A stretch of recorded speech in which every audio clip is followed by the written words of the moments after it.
गौरव तनेजा जी, रितु राठी जी। राधे राधे। राधे राधे महाराज जी, आपके चरणों में प्रणाम।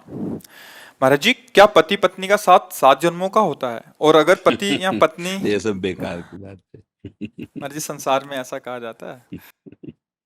जीव अपने कर्मानुसार आकर के संयोग वशात इस जन्म में बना है आकर के।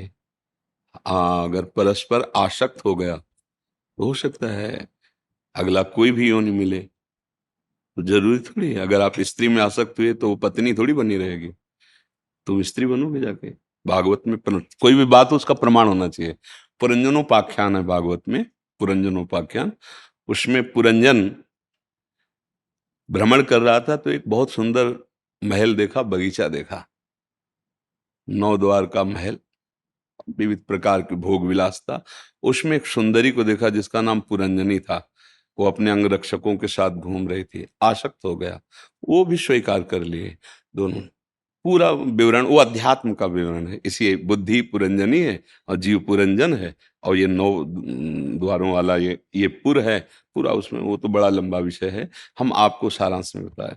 वो पुरंजन जब पुरंजनी में आसक्त हुआ, मरा, तो वो स्त्री बना जाके। और पुरंजनी अन्यत्र कहीं जन्म ली, लेकिन वो स्त्री बना जाके। वो जिस राजा की पत्नी बना जाके, वो राजा उससे बहुत प्यार करता था। अब वो वैसी राजा पे आसक्त हो गई। राजा युद्ध में मारा गया।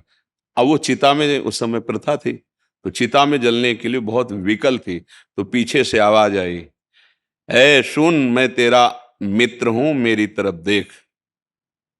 तो उसने देखा तो एक बहुत ही सुंदर तेजस्वी पुरुष खड़ा। बोले, मैं तो आपको नहीं जानती हूँ। बोले, जानती नहीं तो मेरा नित्य सखा है, मैं तेरा नित्य मित्र हूं, मेरा नाम अविज्ञात है। अविज्ञात माने मैं जानने में नहीं आता हूं। ना तू स्त्री है, ना ये तेरा पति था। तू देख। जब देख कहा ना, तो जैसे टीवी में दिखाई देता है ना, ऐसे उसे सैकड़ों जन्मों की स्मृति आ गई। और उसको दिखाई दे रहा, अरे ये तो बहुत बड़ा नाटक है मेरे साथ। पहले मैं किसी का पिता था, फिर किसी का पुत्र बना, फिर किसी की पत्नी बना, फिर तो मैं कैसे उससे मुक्त हूं। तब वो उनको ज्ञान देते हैं, तो उसको समझ में आता है मैं भगवान का अंश हूं, मैं भ्रम से इस शरीरों में फंसा हूं। तो शास्त्रीय पद्धति के अनुसार ये तो बोले, तो मैं आपका साथ नहीं छोड़ूंगा 7 जन्म तक है। कैसे?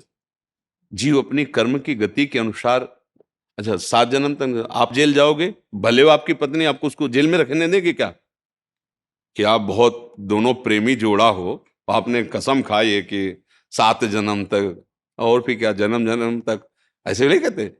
एक जन्म नहीं, 7 जन्म तक, 7 जन्म नहीं तो जन्म वो समझते हम काल को अधीन किए, जैसा हम चाहे। यही की जेल में आप बताओ, हमें प्रमाण दो कि आपके द्वारा अपराध बन जाए और आपको कानूनी सजा मिले आपको, तो क्या आपकी पत्नी को आपको साथ रहने में मिलेगा?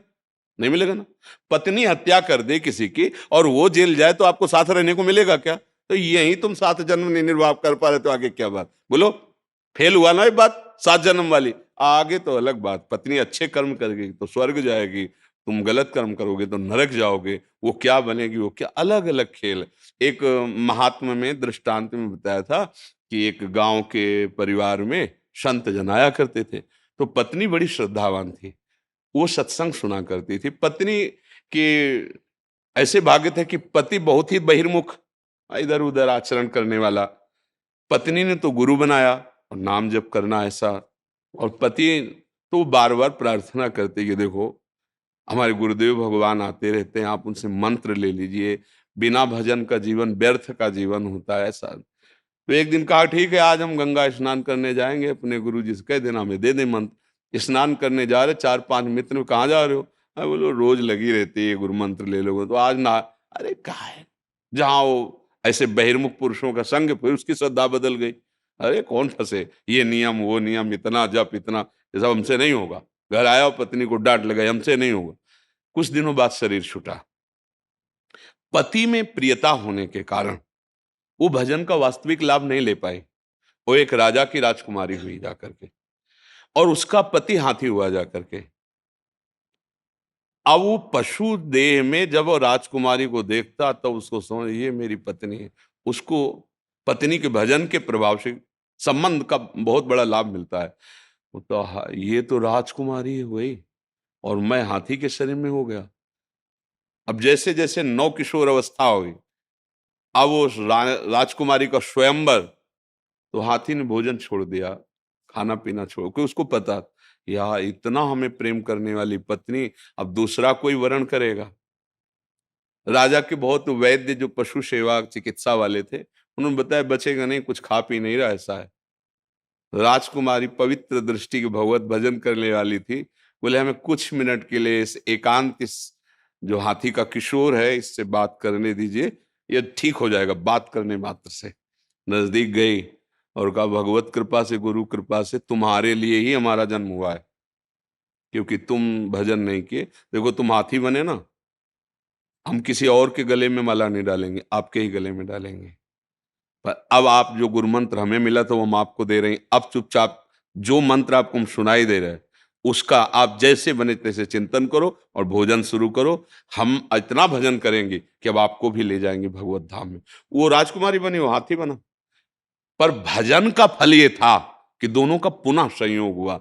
तुम्हारे केवल कहने से नहीं होगा कि हम साथ जिएंगे साथ मरेंगे। जब यहाँ की जेल में साथ कितना मिलना होता है, आप अंदर से और वो बाहर से, वो भी वहां खड़े हुए हैं, समय पूरा हुआ खत्म, कह दो नहीं एक दिन नहीं मिलेगा आपको। तो ऐसे ही तो हमारा भारतीय कानून है, फिर वैदिक सिद्धांत, और जो जो कर्म करोगे एक एक क्षण का मिलेगा। तो हमारे अध्यात्म मार्ग के अनुसार ये झूठी बात है, इसमें कोई दम नहीं है।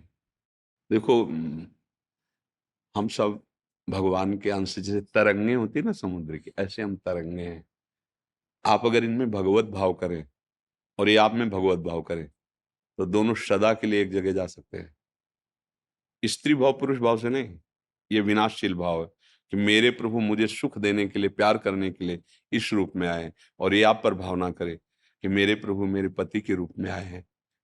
अब दोनों प्रभुमय भाव हो गया तो दोनों एक ही जगह तो पहुंचोगे, प्रभु के पास, वहीं पहुंच गए, फिर तो अनंत काल के लिए एक जगह पहुंच गए ना। अगर शरीर भाव में रहे तो फिर ट्रांसफर अलग अलग हो सकता है, अगर भगवत भाव में आए तो एक ही जगह जाला है।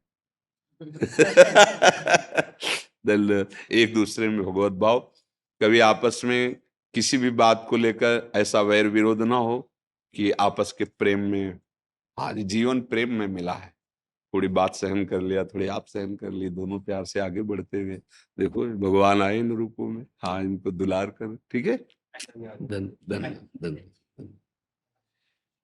जय जय श्री राधे, जय जय श्री राधे, जय जय ओहो। देखो बच्चों पर कैसा प्रभाव पड़ता है आचरण का। आप प्रणाम करें तो उठो, हो गया प्रभु। ले जाओ, धन्यवाद धन्यवाद धन्यवाद।